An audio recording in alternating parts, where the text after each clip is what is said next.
Pour moi, les sanctions prises par le PPACI sont à saluer.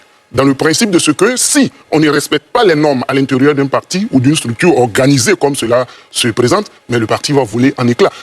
Quand bien même je ne sois pas d'accord avec, j'allais dire, le boycott, le principe n'est pas aller aux élections, mais il faut respecter les règles à l'intérieur. Vous êtes d'accord avec la révocation et les sanctions? Tout à fait. Qu'est-ce que je voudrais dire? À l'intérieur, lorsque vous allez à une convention ou à un congrès, une décision, un organe décisionnel qui dit on ne doit pas aller à ces élections. Quand vous sortez de cet organe, de cette rencontre, vous dites je démissionne du parti, je ne suis plus membre du parti pour telle raison. Et puis vous venez vous présenter en indépendant. À partir de cet instant-là, vous respectez des normes. Mais vous y êtes. Quand on dit je reste militant, je demeure militant de base. Mais je m'excuse de l'expression, c'est pas méchant, mais c'est rigolo.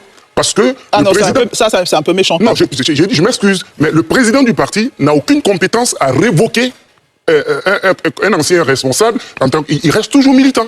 C'est-à-dire, c'est le Congrès, il y a un organe qui démet la personne. Donc, quand il dit « je demeure responsable de base », mais le président ne peut même pas le démettre. Encore moins, le président ne peut pas du tout. Mais c'est une manière de dire « je reste à la disposition du parti ». Et oui, dit... mais rester à la disposition du parti, quand vous avez un frein aux lois du parti, vous attendez tranquillement, mais le dit, pour moi, vous êtes encore dans le parti, vous avez été sanctionné, on peut vous laisser comme vous radier, mais le président n'a aucune compétence à radier quelqu'un d'un parti. C'est un congrès qui le fait. Du coup, en disant je reste à la disposition du parti où je suis militant de base, mais c'est ce qui te revient de droit et c'est normal.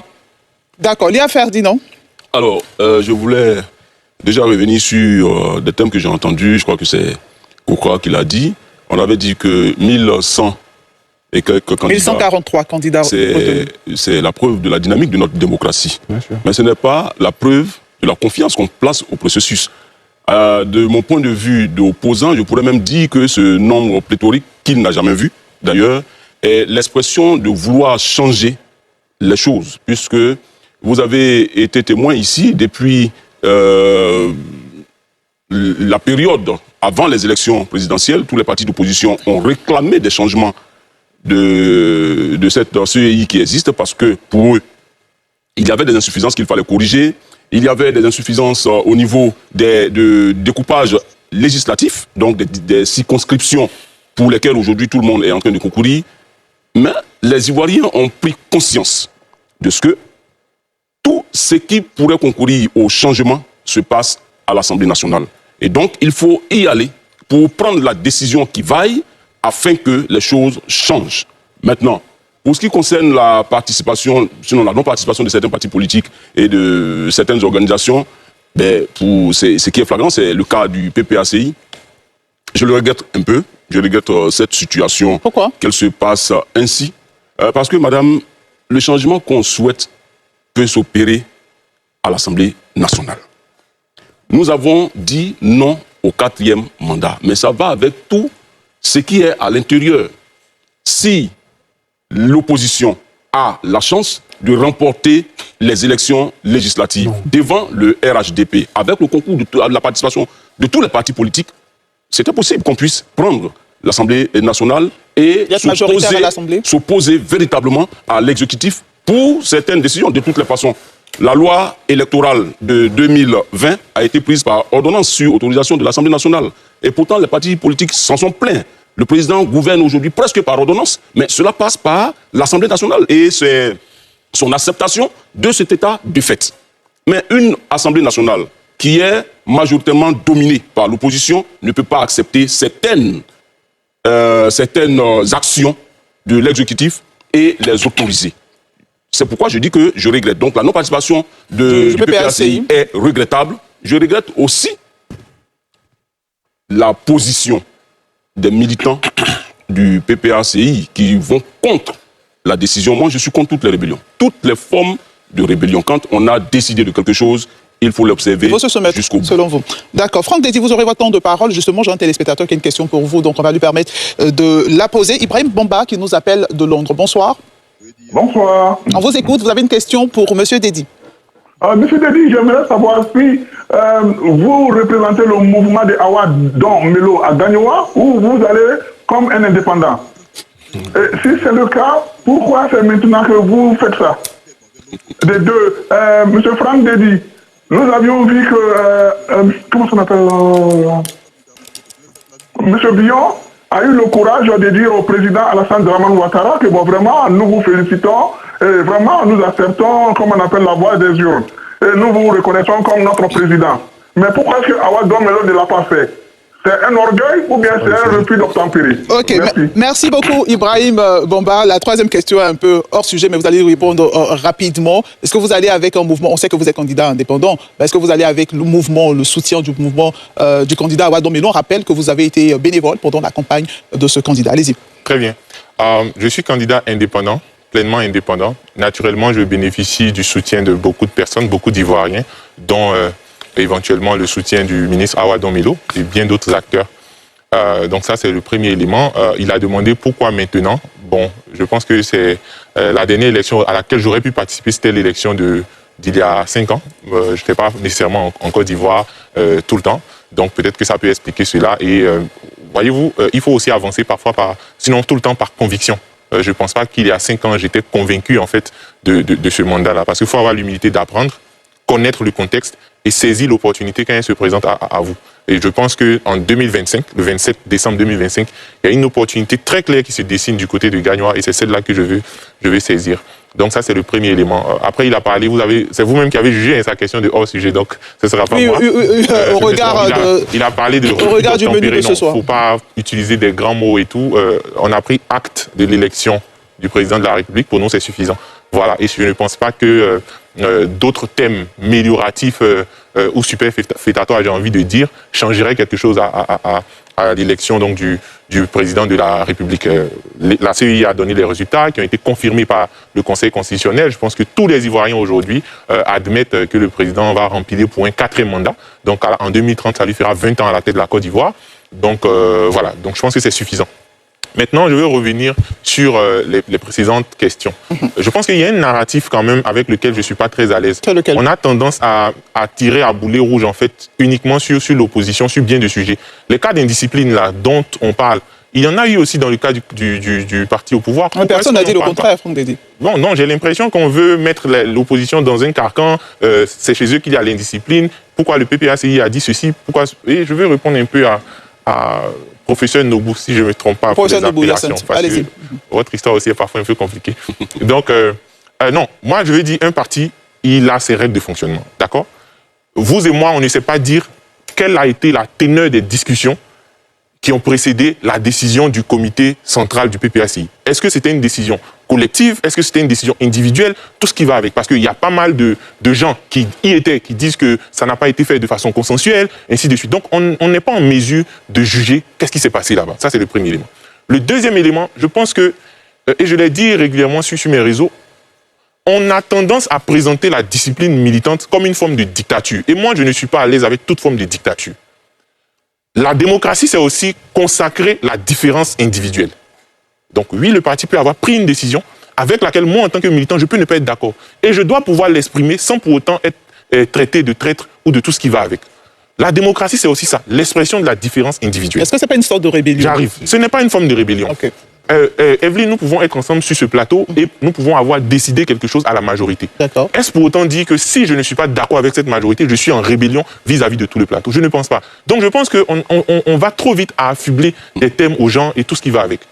Le comité central, sinon le parti a fait ses décisions, il y a certains qui ont estimé que par rapport à l'appel des populations, ils ont le droit de se présenter. Je pense qu'on peut s'arrêter là.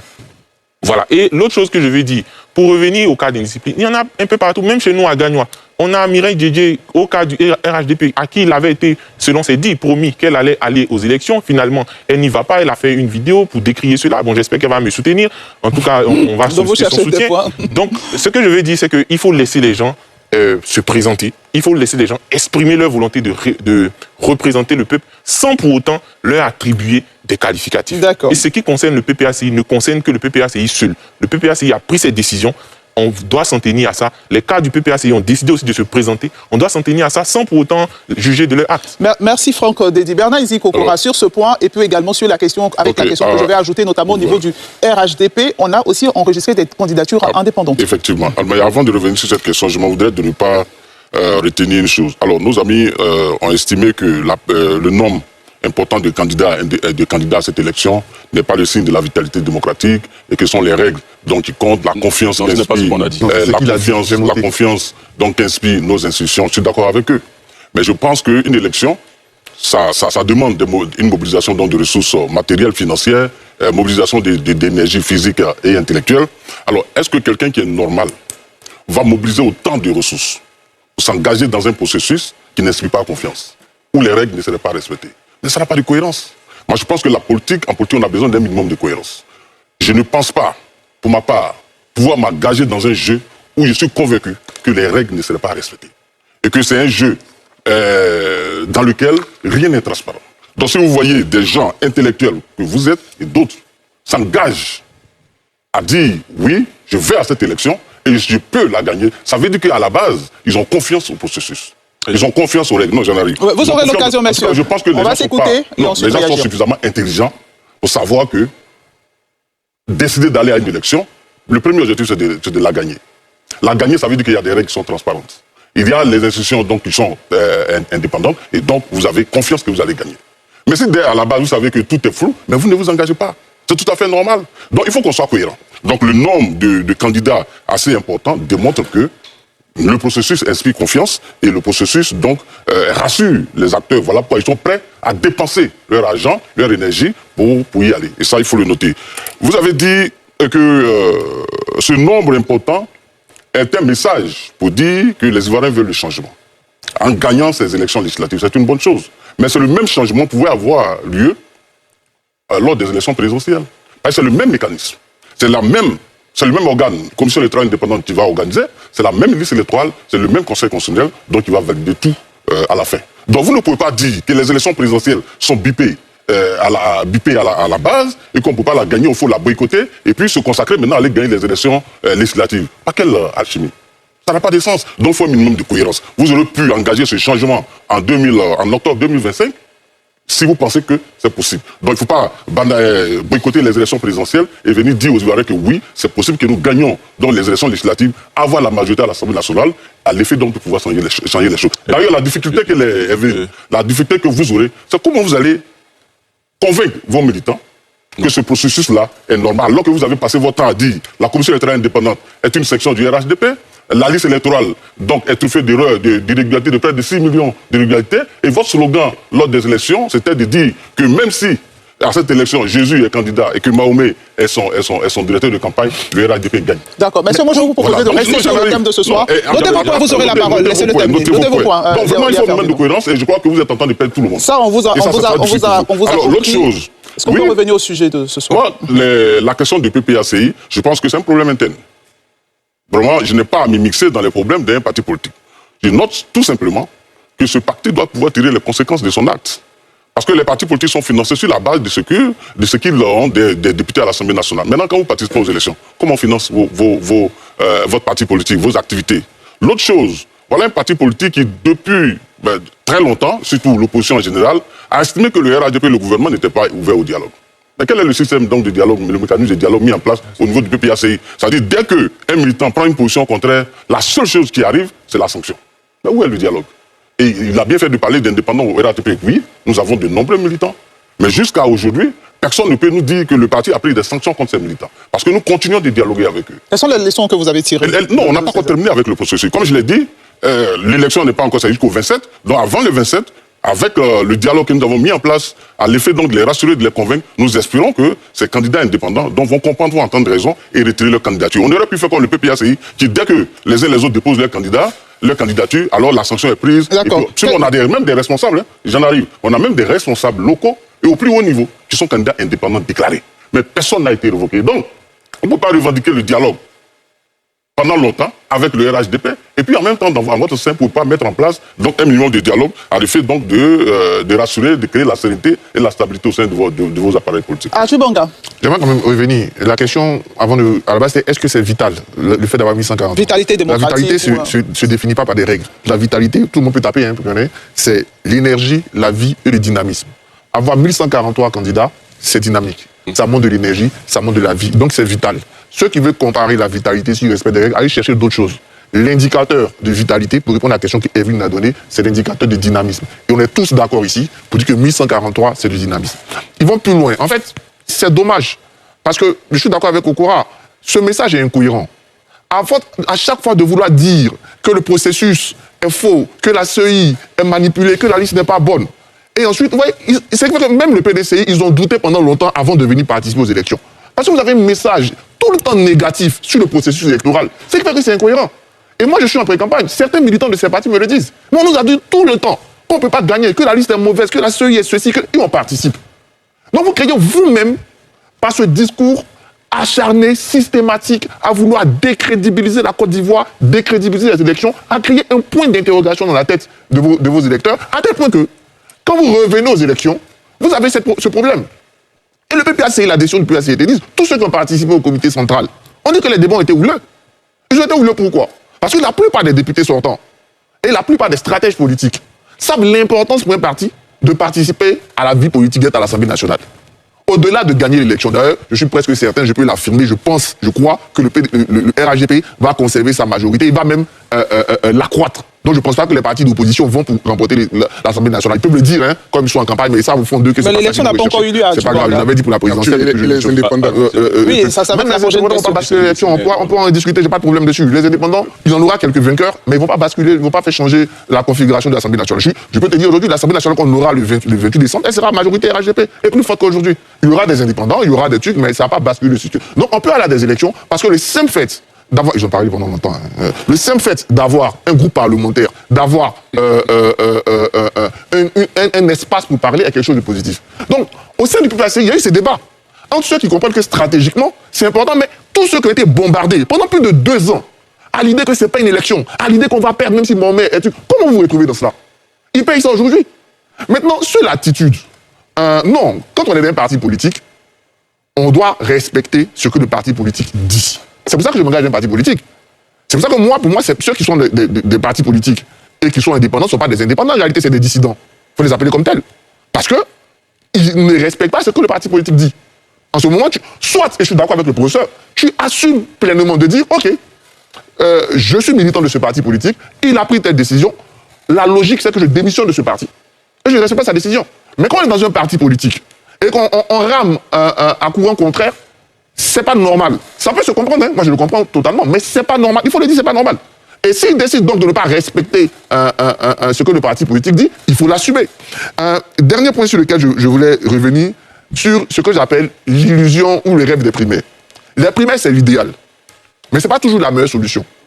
Il suffit de regarder, même aux États-Unis, qui est le pays par excellence des primaires, chaque parti politique veut vite sortir des primaires.